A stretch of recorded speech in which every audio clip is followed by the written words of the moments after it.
बंसल भवन के लंबे चौड़े और चमचमाते गलियारों में उन दिनों एक अनदेखा, अनसुना और बेहद खतरनाक सन्नाटा पसरा हुआ था। बाहर से देखने पर सब कुछ सामान्य प्रतीत होता था। दीवारों पर टंगी महंगी पेंटिंग्स, फर्श पर बिछे नरम कालीन, कोनों में रखे सुगंधित फूलों के गुलदस्ते और घर के सदस्यों के चेहरे पर सजी बनावटी मुस्कानें। लेकिन इस चमक दमक के पीछे एक ऐसा जाल बुना जा रहा था जिसकी डोरें बहुत बारीकी से खींची जा रही थी। ये जाल था साजिशों का, छल का और विश्वासघात का। और इस जाल की बुनकर थी निहारिका। निहारिका, जो इस घर की बहू बनकर आई थी, अपनी मधुर वाणी, सलीकेदार व्यवहार और सजग सेवा के कारण सबकी चहेती बन चुकी थी। वह सुबह सबसे पहले उठती, सास ससुर के लिए चाय बनाती, घर के कामों में हाथ बंटाती और हर सदस्य का हालचाल पूछती। बाहर से देखने पर वह एक आदर्श बहू और जिम्मेदार परिवार सदस्य का प्रतिरूप लगती थी। लेकिन उसके मन की परतों के भीतर एक अलग ही कहानी चल रही थी। एक ऐसी कहानी जिसमें महत्वाकांक्षा, ईर्ष्या और अधिकार की तीव्र लालसा थी। प्रथम बंसल परिवार का बड़ा बेटा कुछ समय से अस्वस्थ चल रहा था। उसकी बीमारी गंभीर तो नहीं थी, लेकिन लापरवाही बढ़ती जाती तो खतरनाक हो सकती थी। डॉक्टर ने उसे नियमित दवाइयां दी थीं और समय पर उन्हें लेने की सख्त हिदायत भी दी थी। घर में सब जानते थे कि प्रथम की सेहत का ध्यान रखना कितना जरूरी है, और इस जिम्मेदारी को राध्या ने बड़े समर्पण के साथ अपने ऊपर ले रखा था। राध्या, जो इस घर में बहू बनकर नहीं बल्कि मानो एक जिम्मेदारी बनकर आई थी, स्वभाव से शांत, समझदार और संवेदनशील थी। वह हर बात को गहराई से सोचती और किसी भी परिस्थिति में जल्दबाजी में निर्णय नहीं लेती। प्रथम की बीमारी के बाद से उसने अपने जीवन की प्राथमिकताएं बदल दी थीं। वह समय पर दवा देना, खान पान का ध्यान रखना और डॉक्टर से कोई संपर्क बनाए रखना, इन सब में तनिक भी डील नहीं देती थी। लेकिन उसी सावधानी के बीच एक दिन कुछ ऐसा हुआ जिसने पूरी कहानी को नया मोड़ दे दिया। उस सुबह राध्या हमेशा की तरह प्रथम के कमरे की सफाई कर रही थी। खिड़कियां खोलकर उसने ताजी हवा अंदर आने दी। फिर वह अलमारी के पास रखे ड्रायर और साइड टेबल को व्यवस्थित करने लगी। उसका हाथ जैसे ही दवाइयों के डिब्बे की ओर बढ़ा, वह ठिठक गई। डिब्बा खाली था। उसने एक पल को सोचा कि शायद उसने दवाइयां किसी और जगह रख दी हों। वह झुककर दराज देखने लगी, फिर बैग, फिर अलमारी का ऊपरी खाना, लेकिन कहीं भी वे नियमित दवाइयां नहीं मिली। उसका माथा ठनक गया, दिल की धड़कन तेज हो गई।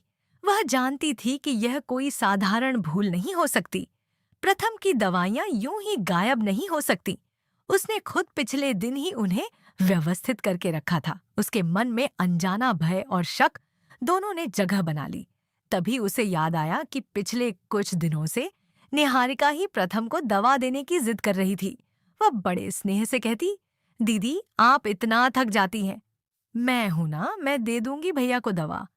उस समय राध्या ने इसे उसकी सद्भावना समझा था, लेकिन अब उसे लग रहा था कि कहीं यह सद्भावना केवल एक मुखौटा तो नहीं। राध्या ने बिना किसी को कुछ बताए चुपचाप निहारिका के कमरे की ओर रुख किया। दरवाजा हल्का सा खुला था। भीतर मेज पर कुछ दवाइयों के पत्ते रखे थे। उसने ध्यान से देखा, ये वही पत्ते थे जिन पर प्रथम का नाम नहीं था। दवाइयों के नाम अलग थे। उसके हाथ कांप उठे। उसी समय निहारिका कमरे में दाखिल हुई। उसके चेहरे पर एक पल को घबराहट झलकी, लेकिन उसने तुरंत खुद को संभाल लिया। अरे दीदी, आप यहाँ? कुछ चाहिए था क्या? राध्या ने मुस्कुराने की कोशिश की, लेकिन उसकी आंखें सवालों से भरी थीं। बस यूं ही आई थी। ये दवाइयाँ किसकी हैं? निहारिका ने बिना पलक झपकाए जवाब दिया। ओह, ये तो मम्मी जी की हैं। डॉक्टर ने बदली है शायद। राध्या को जवाब संतोषजनक नहीं लगा, लेकिन वह उस समय चुप रह गई। उसने तय किया कि बिना ठोस सबूत के किसी पर आरोप लगाना ठीक नहीं होगा। उस दिन दोपहर को वह चुपचाप प्रथम के डॉक्टर के क्लिनिक पहुंच गई। उसने डॉक्टर को सारी बात बताई और वे दवाइयां दिखाईं जो उसे निहारिका के कमरे में मिली थीं। डॉक्टर ने दवाइयों को ध्यान से देखा, फिर गंभीर होकर बोले, ये दवाइयां प्रथम के लिए बिल्कुल सही नहीं है। ये तो दूसरी बीमारी के लिए हैं।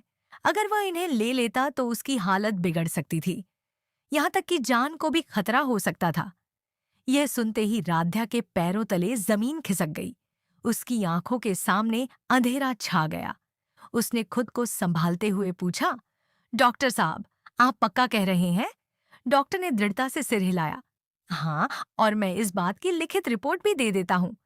रिपोर्ट हाथ में लेकर राध्या सीधे बंसल भवन की ओर दौड़ी। उसके मन में केवल एक ही विचार था, प्रथम को बचाना। इधर घर में निहारिका ने पूरी तैयारी कर रखी थी। उसने गलत दवाइयां ट्रे में सजा ली थीं और बड़े स्नेह से प्रथम के कमरे में गई। भैया, समय हो गया है दवा का, जल्दी ले लीजिए, फिर आराम कीजिए। प्रथम ने भरोसे से दवा का पत्ता हाथ में लिया। जैसे ही वह गोली को अपने मुंह के पास ले गया, दरवाजा जोर से खुला। रुकिए! राध्या की आवाज पूरे कमरे में गूंज उठी। वह बदहवास हालत में भीतर आई। उसके बाल बिखरे थे, सांसें तेज चल रही थीं। उसने झटके से प्रथम का हाथ पकड़ा और दवाइयां छीनकर दूर फेंक दी। कमरे में सब लोग इकट्ठा हो गए। सास ससुर, छोटे भाई बहन सब स्तब्ध थे। ये दवाइयां मत लीजिए, राध्या ने कांपती आवाज में कहा। निहारिका ने तुरंत नाटक शुरू किया। दीदी, ये आप क्या कर रही हैं? भैया की दवा क्यों फेंक दी? राध्या ने सबके सामने डॉक्टर की रिपोर्ट रख दी। ये दवाइयां प्रथम के लिए नहीं हैं। इन्हें खाने से इनकी जान को खतरा हो सकता था। पूरा कमरा सन्न रह गया। सबकी निगाहें निहारिका पर टिक गईं। ये झूठ है, निहारिका चिल्लाई। दीदी मुझसे जलती हैं, ये मुझे बदनाम करना चाहती है। लेकिन राध्या शांत रही। उसने विस्तार से बताया कि कैसे दवाइयां बदली गईं, कैसे वह डॉक्टर के पास गई और क्या रिपोर्ट मिली। प्रथम की आंखों में आंसू आ गए। उसने कांपती आवाज में पूछा, निहारिका, ये सब सच है? निहारिका की आंखों से बनावटी आंसू बहने लगे, लेकिन उसके पास कोई जवाब नहीं था। प्रथम का चेहरा गुस्से से लाल हो गया। तुमने मेरे भरोसे का गला घोंटा है। तुमने मेरे जीवन के साथ खेल खेलने की कोशिश की। सास ने सिर पकड़ लिया। ससुर की आंखों में निराशा थी। निहारिका की सारी चालें उसी क्षण ध्वस्त हो गईं। उसका आदर्श बहू का मुखौटा उतर चुका था। उसकी योजना थी कि प्रथम की तबीयत बिगड़े और दोष राध्या पर आए। वह चाहती थी कि घर में राध्या को लापरवाह साबित कर दिया जाए और वह खुद सहानुभूति की पात्र बन जाए। लेकिन किस्मत ने उसका साथ नहीं दिया। उस दिन बंसल भवन में केवल एक घटना नहीं हुई थी, विश्वास और विश्वासघात के बीच की रेखा साफ हो गई थी। राध्या ने अपनी सूझबूझ और साहस से न केवल प्रथम की जान बचाई, बल्कि सच को उजागर भी किया। प्रथम ने सबके सामने कहा, आज अगर मैं जिंदा हूं तो सिर्फ राध्या की वजह से। उसने मेरा साथ नहीं छोड़ा। राध्या की आंखों से भी आंसू बह निकले, लेकिन वे राहत के आंसू थे। अब बंसल भवन में नई शुरुआत का समय था। विश्वास की नींव फिर से रखी जा रही थी। लेकिन कहानी यहीं खत्म नहीं होती। सवाल अभी भी बाकी था। क्या निहारिका अपनी हार स्वीकार करेगी या उसके मन में बदले की आग और भड़क उठेगी? घर के हर कोने में उस दिन की घटना की गूंज थी। दीवारें मानो गवाह थीं उस पल की, जब एक साजिश नाकाम हुई और ओक रिश्ते ने नई मजबूती पाई। राध्या और प्रथम की जोड़ी अब पहले से अधिक मजबूत थी। उनके बीच का विश्वास गहरा हो चुका था। वे जानते थे कि जिंदगी में कितनी भी मुश्किलें आईं, अगर साथ सच्चा हो तो हर साजिश को हराया जा सकता है। और बंसल भवन, वह अब केवल एक इमारत नहीं रहा था।